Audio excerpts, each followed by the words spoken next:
Mr. Chaminda Hettiarachchi is a co-founder and a director of Sri Lanka Foundation, a social enterprise based in Colombo, Sri Lanka. Chaminda is also the CEO, Managing Director at DIL Consultancy, a research and management consultancy company based in Colombo. He teaches project management, strategic management and e-business for MBA programs at the University of Colombo, University of Moratuwa and Kotalawala Defence University of Sri Lanka. Chaminda has 20 years of experience in the industry, academia, research and consultancy in countries in Asia, Africa and Europe, and he has lived in Pakistan, Germany, Sweden, Spain and Switzerland before returning to Sri Lanka. In Germany, Chaminda has worked as a process management consultant and worked for German multinational clients and SMEs in Stuttgart region. Chaminda is a BSc Engineering graduate from the University of Peradeniya, Sri Lanka. He has an MBA from Lahore University of Management Sciences and an MBA in International and Industrial Management from the Graduate School of Esslingen, University of Applied Sciences, Germany. He is also an alumnus of Harvard Kennedy School in Boston, Fletcher School, Boston, USA, and a Dart Scholar at Humboldt University and University of Koblenz, Landau, Germany. He is also an ADB scholarship recipient funded by Japanese government. Chaminda has been a pioneer in introducing Industry 4.0 technologies, including 3D printing to Sri Lankan MBA programs, national media, academic and business communities, and at other public forums. Ladies and gentlemen, please give a round of applause to Mr. Chaminda Hettiarachchi, the first speaker of the day.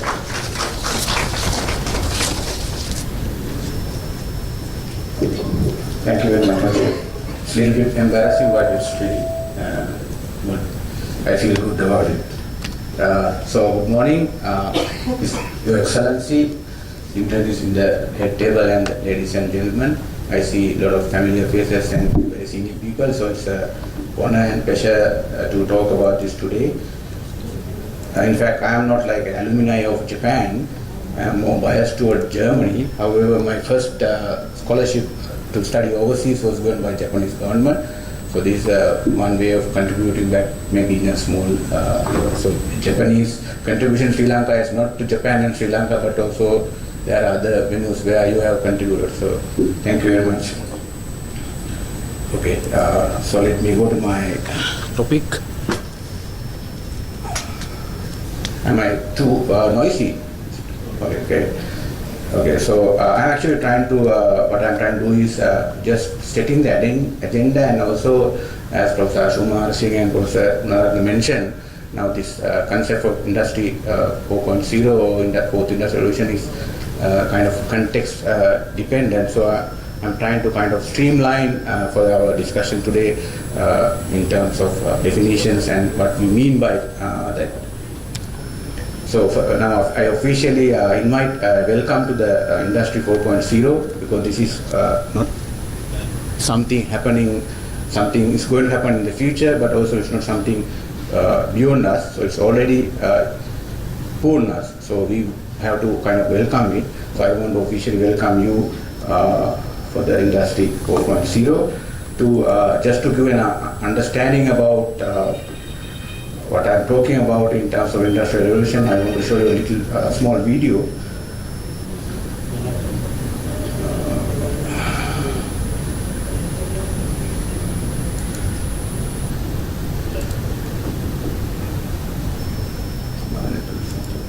So voice, they connected on.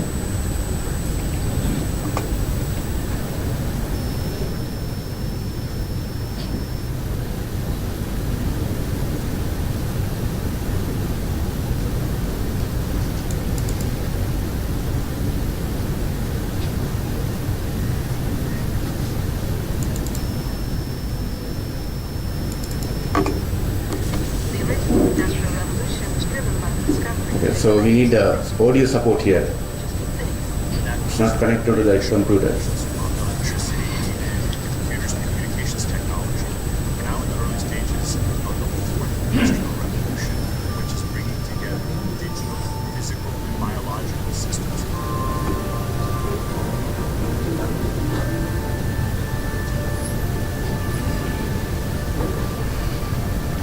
So basically the idea here is actually they're talking about how fourth industrial revolution is affecting across biological, physical and digital worlds and diffusion among them. So for example, we believe even now some people believe if you're not IT guy, your life is safe and you don't have to know what's going on in the internet. However, now we are in a phase where whether you're a doctor, whether you are an agriculturalist or even a housewife, you are affected both positively and negative. So as Professor Ashok mentioned, it has implication not only for businesses but also the governments, international relations, individuals, and also the idea of who we are. So that's also going to be affected, because up to now we were talking about industrial revolutions and technologies more only about interpersonal level communications and interactions, but now with the development of brain sciences, for example, it will challenge the idea of self, or it will challenge idea of being what is natural and what is artificial. Can we connect this? So let me, I will maybe a little bit later I will show that. So I'll continue with the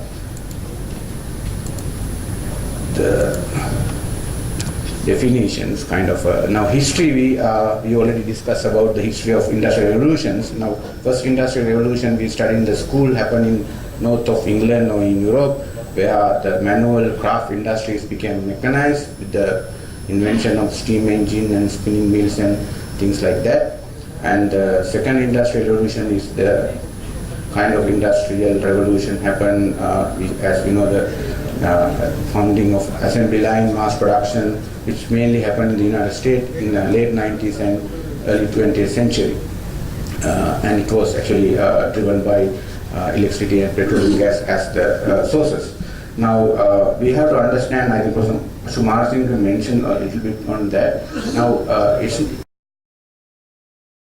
industrial revolutions are not always good things, so there are also negative impact. Now we are still kind of suffering from second industrial revolutions, negative impacts such as environmental pollution, dependence on energies or petroleums, and urbanization as a problem. So all over the world, when we talk about this topic, there are huge kind of negativity also associated, but that is kind of something given.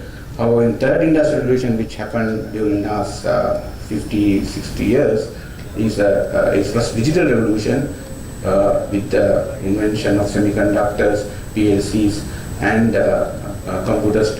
Earlier, now we are talking about internet and mobile technology. So we see every 100 years or less, industrial revolution is happening, particularly with the invention of new energy source and also technological leapfrog. Now why we talk about Industry 4.0, fourth industrial revolution is different to third industrial revolution, mainly because it's as I mentioned, it's a diffusion of all spheres, all worlds, you can say, or domains of physical, digital and biological domains, and it's different to third industrial revolution or ICT. Revolution in scale, scope and complexity.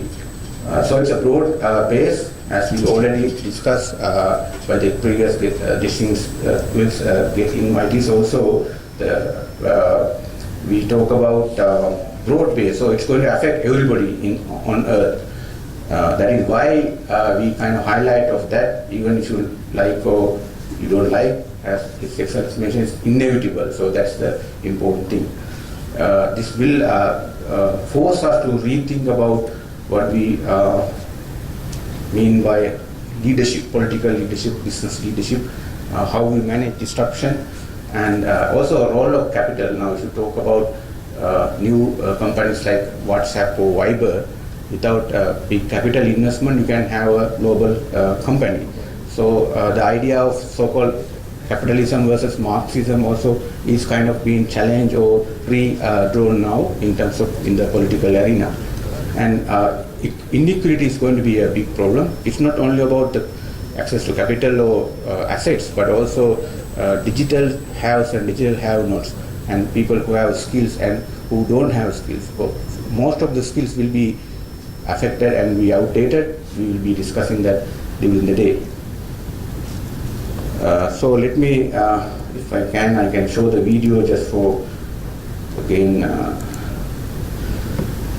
for awareness.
First of all, apologies. There's a speech by the speakers in the video, but I believe some technical problems. You don't hear they're talking, but that's the basic idea. Now we talk about different technological frontiers. However, according to the World Economic Forum, which is the multi-country, multi-stakeholder main body working on kind of managing industrial 4.0, or the pioneering organization in the world of business communities and political leaders, there are three main domains, mega trends: physical, digital, and biological mega trends. We already talked about some of the technologies like IoT, autonomous vehicles. We also have 3D printing, where I have kind of expertise. We are already in some projects. You can also see there's a 3D printer in action. During break, you can see how it operates. Of course, robotics robotics and other technologies. We will be talking about some of these technologies today.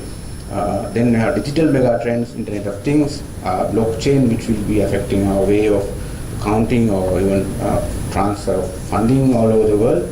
And what is not really, we don't have much expertise on biological megatrends today, how it's going to affect health policies or general medical sciences. So that is also a big area where a lot of things are happening in terms of synthetic biology, GM food, genetically modifying abilities, gene editing, things like that, bioprinting, combination of 3D printing to biotechnology.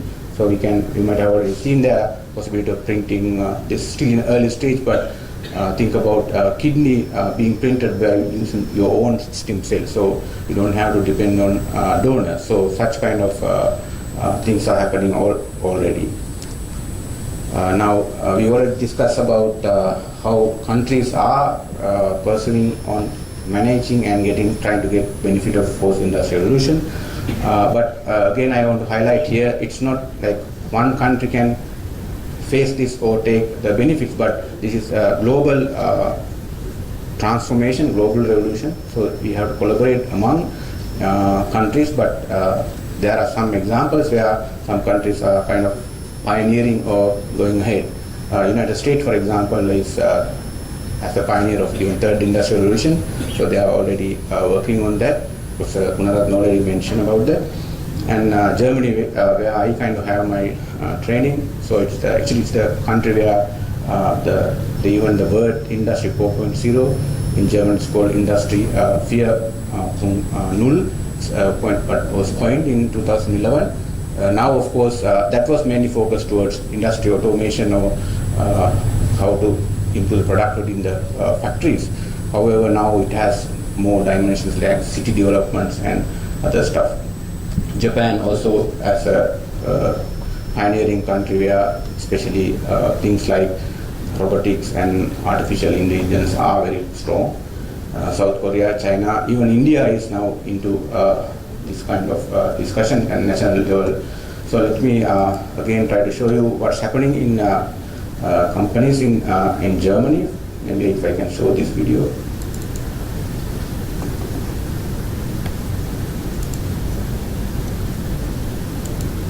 No sound.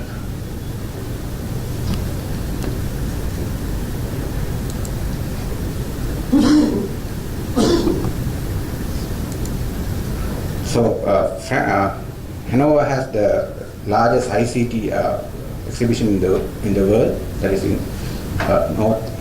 northeast of Germany. So they introduced this idea of 3D print, fourth industrial revolution there. But now you can see companies and the country as a government, they are working in a multi-stakeholder approach with strong consultation of private sector, public sector, and other universities and research think tanks.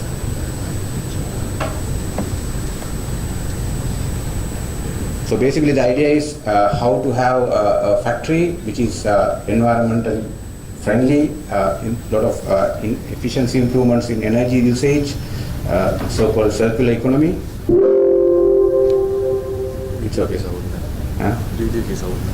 Something. So it's okay. So we will just now I want to highlight now, for example, even Chancellor is actively engaged in promoting Industry 4.0 in Germany. Okay.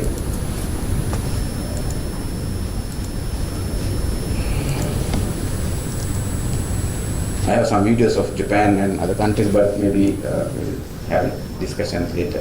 Now, so each country has different way of approaching. They have different terms even. For example, Industry 4.0 is a German pioneered word, but now we talk about fourth industrial revolution, 4IR, so different terms. Japan has Industry 4.0 and Society 5.0, something like that. So there are different national policies and national frameworks of approaching. Now this is a comparison between main pioneering countries, USA, Germany and Japan. This is done by Japanese research, and you can see nobody is better than other countries. So you have strengths as well as weaknesses. So for example, if you want to have a country plan or something, we also have to do such kind of analysis, comparative analysis. So finally, I want to talk about why we should pay attention. Now, one thing we already discussed, now I would call it regaining our manufacturing inheritance or heritage, because we are an economy where manufacturing is less than 30% of GDP. However, if you look at the history, even starting with Kuwaini, we had an inheritance of doing things or making things. So this is an opportunity for us to rethink and regain that heritage. And now we normally say Sri Lanka is a small country, particularly when you compare countries like Pakistan, India, Bangladesh. But in Industry 4.0 give an opportunity, because now anymore so-called economies of scale is not really going to be important, but economies of scope. For example, if you take 3D printing, now if you print one object, 10 objects, or 100 or 1,000 objects, still you can make profit, or it can be sustainable. So therefore, having big factories or large plants are not going to be the future way of producing things. So now what happened during the second industrial revolution was big countries like China, United States became powerful because their unit cost of production was cheaper. So that's going to be, it's a change now. And then Professor Gunarathan also mentioned now mass customization is going to be the key. So you can produce mass scale, but also you can customize in the individual level. So please think now, you don't need to wait till sales duration or season discounts or Christmas or New Year, because whenever you need, you can produce your own product at and a quantity of one. So therefore, the idea of mass production is going to be not necessarily in all industry, but in some industry. Now, for example, automobile industry in Germany, for example, where I work in Mercedes-Benz plant, they use only for the customer demand, not produce and then sold. So this is going to be the norm even in other industries, in wherever there is an application of economies of scope. Now we normally talk about consumers or the users, but we will see a trend where individuals, as I told you before, normal people, housewives, retired people can be part of the production process by being actively in the design process, for example. So we talk about prosumer culture. So individuals decide what is to be produced. Now again, one advantage we will have, now Sri Lanka is known as fast decision makers, whether it's opening up economy, free trade, compared to other countries in the region. So under the fourth industrial revolution, the speed matters, how fast you can adapt, how fast you can take decisions, not big, the size doesn't matter, like we have seen in the previous production opportunities or production thinking. And also the, as I mentioned, ideas. If you have idea, there are a lot of ways that you can finance it and make it a venture. Not really, you have to be rely on venture capitalists or even bank loans. So the ideas matter, but not necessarily the capital. Now this is also a kind of interesting discussion in Sri Lanka. Now we talk about global supply chains. If you want something, we will import them from Japan or China or United States. But we are talking about now digital designs printed locally, printed or manufactured. So we will have a kind of production and economic value creation where distributed production and decentralized production, decoupling from global supply chain. So for example, if you are working in supply chain function, you will be directly affected within the next 10 years. And we, Professor Sumar Singh mentioned that we are like a hub. We want to be a global hub, digital hub, knowledge hub, and we are kind of proud of being a smart island. Also compatible with government's policy, at least for 2015. In fact, we also sent proposal to the budget proposal. This is not mentioned by name. Fourth Industrial Revolution is not mentioned by name in the budget proposal, but they have introduced some new subjects to the school. It's important. So we are already in this in policy orientation. We also have success stories in Sri Lanka on third industrial revolutions, maybe companies like Virtusa and MIT. So there are a lot of companies who are successful in ICT revolution. So we can look at them, how they have done. Most of them they have done without kind of government support in non-traditional way. So we can kind of learn from them or benchmark them as how to go ahead. This will be discussed later by another speaker in detail. Already mentioned about the issues we are facing. Now, fourth industrial revolution give you opportunity to think about energy crisis, water crisis, environmental problems, disaster management. For example, now if some, for example, there are examples where the earthquake has happened, so you can't transport good there, or you don't know what good is needed at the local level, so you send a mobile 3D printing facility. People who want to print whatever they need, you can print locally without waiting till donors send them. So there are new innovative ways how you can use fourth industrial revolution technologies for major so-called micro issues. And also now one thing we want to highlight, even though mainly our speakers are male today, so this is more gender female friendly technology, because in the second industrial revolution you need muscle to work in factories, but now factories in computer or iPhone or something. So therefore you don't need masculine power. So this will also kind of is an opportunity for streamlining or removing the disparity between men and women in work participation and also leadership. And we talk about social justice and development challenges. So the point here is those things can be used for new experiment and new problem solving. However, there can be also negative implications. However, we can talk about a lot of issues, but I don't want to go into details, but there are some issues which can be, should be addressed. And we normally, I have been working, introducing different technologies for the last 10-15 years. People, they accept, but it's reactive, so it takes time. So this is also maybe for some of you, it's not really as today, but we want to anyway make a record. And also my experience shows that many companies in Sri Lanka, not all, but many are not willing to share information. They are not willing to cooperate among themselves. There are some collaboration in the particular industry, but when it comes to overall collaboration, there are difficulties and there are not enough institutional arrangements.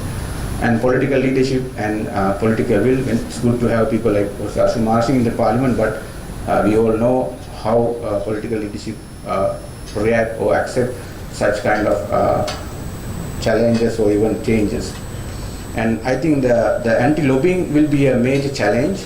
We see anything when we come here, negative or positive, there will be big, strong anti-lobbying, people in political parties and other groups, because this is going to challenge who we are, right? So whatever we have in conventional wisdom will be challenged. Some people embrace it, some people oppose it, some people are neutral. So we will see that kind of resistance also. It's going to be a big thing against welcoming such changes. So there are other political, economical, social and technological factors. But I am not going to kind of give solutions, but we will have one day full elaborations. But just to give some ideas, now one important thing is we need to look at best practices and benchmarking countries like Japan. And also it's very important that we engage multi-stakeholders. This was also discussed. Not only, it's not the government responsibility, it's not the private sector responsibility, it's also individuals, civil society, also even at very grassroots level, we have to involve people in developing our ecosystem and also the frameworks. Now this is also something which not many business people in Sri Lanka really welcome. We talk about open development. So therefore now this is not going to be very much, for example, driven by, we don't want to promote proprietor-based software, because even in third industrial revolution we see a lot of American and European companies having the upper hand, but we need to develop our own solutions, our own even let's say technologies as open development movement. So I can give some examples later. The idea is now, for example, in 3D printing, we promote this among school children and out of Colombo, because we want not to be this as a private company, but to give fourth industrial revolution technology directly to people who are at the moment maybe to some extent marginalized. So we will see a lot of movements. This is also happening in other countries, companies like even Boeing Corporation or Microsoft. They are trying to include people who are not their direct customers. So please pay attention to at least some initiatives of open development initiatives. Of course, new skills are important in all levels. That the other thing I want to highlight, that we have to reinvent our business model. We normally talk about revenue, cost, and then profit, but we will see a lot of disruptions in terms of how we earn money, what do you mean by profit, and also marginal cost. So those things will be even our accounting system and the way we look at success. I think Mr. Gunrat also mentioned we can be the biggest company. Actually, my view is that we don't have to be the biggest company. We can be a small, still profitable and value creating. So the way we look at success of company will be redefined in under fourth industrial revolution. Okay, innovative collaborative method, as I mentioned to you, and partnership building. Now this is demanded. You can't just survive as a country saying that we need Sri Lankan things. So we talk about multi-country, hybrid, and different ways of new collaborations, because it's possible now and it should be done. So there are a lot of other things I think we will hear during the day. My final word is now digital revolution, next one, fourth industrial revolution already here. So therefore, before industrial revolution find us, we have to find the revolution. Open for discussion. I think I can take some few questions, and thank you very much.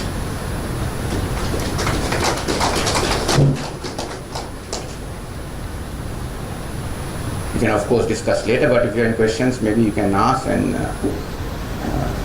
identify yourself, and then you can have a very quick. What is that? Yeah. We can take open. Any urgent questions? Right. Yes. Happy? We can take the break. I don't want to take you. Yes. For some purpose. According to the theory, when it is come to innovations, so far we have only the first part, the agricultural innovation, where we practice canal development.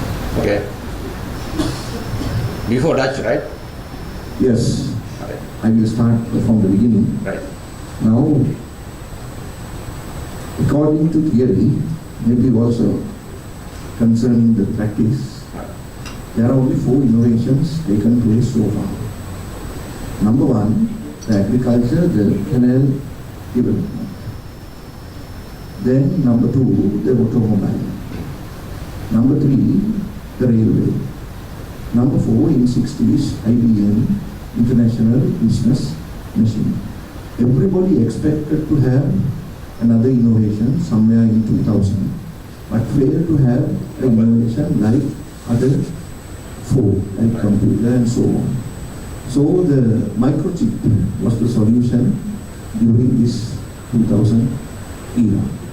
But if you compare computer, because of computers, the massively productivity went up and employment opportunities increased, profits, and then world trade in 60s,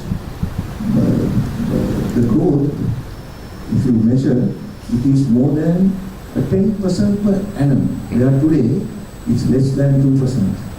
So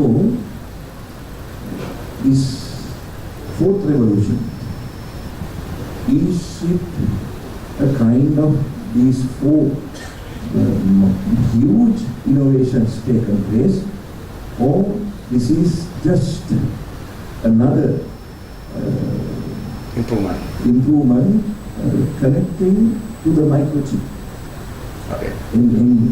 Very good question, and it's actually also a fundamental question which I cannot give a good answer. But now this is also a discussion. Some people argue, for example, this is an extension of third industrial revolution. So for example, the US still the domain or the main thinking is third industrial revolution. However, now this is basically World Economic Forum's idea. It's called fourth industrial revolution, because the impact will be felt everywhere. For example, imagine, let's say, I have a lot of examples, but the ability, as I told you, we are trying to kind of reveal how our brain works. Now, at the moment, all sciences are defining brain as a black box. Right? We don't know what's happening. There's the idea of soul and God and everything. So now, imagine if we reveal how we feel, how we take decisions, and therefore, I would say, I'm of course kind of for that. The impact will be much bigger than all the revolutions we had. And now, for example, another example was this newly introduced robotic. The robotic as a citizens of Saudi Arabia, I think. So that is a right. Yeah. So that is kind of trying to challenge the idea of identity, the possibility of cloning. So therefore, how will it affect the world order?